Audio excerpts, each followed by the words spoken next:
So why don't we dive right in? Um, we've talked a little bit in our previous videos about pre-acquisition, things that are leading up to the actual sale of the business. Yeah. But now that we've gotten to, let's say, the close of the business, we're ready to go. There's this huge component and focus on the first 100 days of the acquisition. So why 100? Why the first 100 days? Why not 120? Why not 80? Where does this kind of come from? Why is it significant? Yeah, that's a great question. I've been wondering about it. Why 100 days? Why 100 days? And it seems the precedence is coming from way back when President Roosevelt was elected. He kind of set out first 100 days. He used those first 100 days to set the tone of his presidency, right? What he wanted to accomplish, what his vision was for his presidency for the 4 years that we're going to follow, right? So I think, that is what a lot of us are trying to achieve or accomplish here. How do we set the tone for the future, right? So I think, in my opinion, while the first 100 days are the focus, I think it's the constant adaptation to new information that comes to light post-acquisition, right?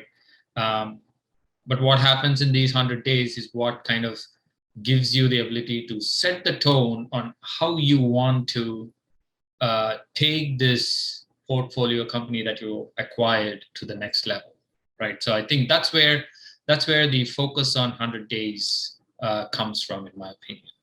Mm-hmm. Right. Well, I love the history lesson, so thank you there. You talked a little bit about really the significance behind those first 100 days. Yeah. Could you speak a little bit more to that?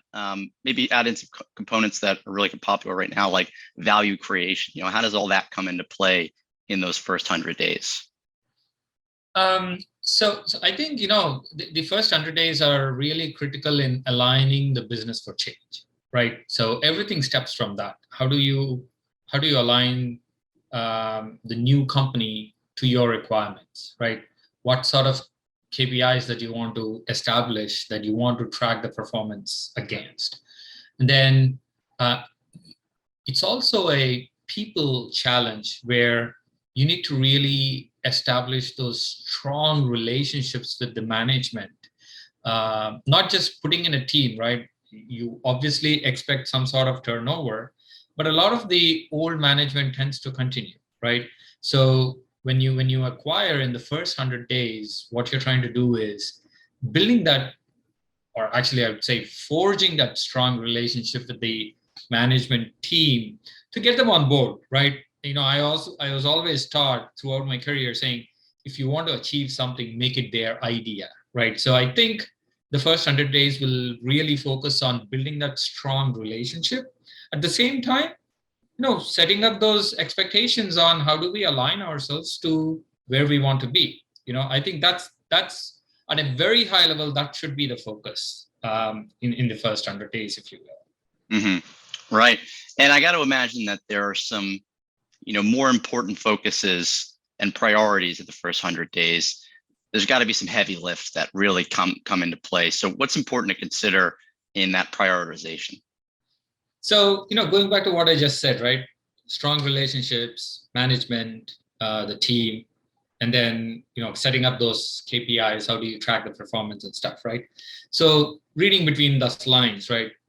One thing that comes to my mind is talent acquisition, right? So how do you manage talent, right? Maybe you need a new CFO, maybe you need a new CEO. So maybe you need a new chief operating officer or chief marketing officer, somebody who will align with your thought process and who will work with you and who you can work with, right? So building that strong team, so revolving around talent is one thing that I definitely say heavy lift happens in the first 100 days. Then comes, we want KPIs established and we want reporting and tracking. But if you're doing it in spreadsheets, it's like you're cracking the whip and all it makes is a sound. There's no result, right? So I think the next thing that I consider as a heavy lift in the 100 days is looking at technology, looking at what sort of tools are being used to help us first, come up with those budgets in a more cohesive manner where all the departments, all the business processes are involved. And then how do you track those, right? So using FP&A tools or CPM tools. I think it goes beyond that, right? It goes beyond that, saying, how is our technology overall, right? I think that is a big evaluation that happens in the first 100 days. And there will be some other things, that I'm sure we'll talk as the conversation goes. But predominantly it revolves around, in my opinion, putting in the right people, establishing those relationships, and giving those tools that they need to succeed. So I think that's where the heavy lift happens.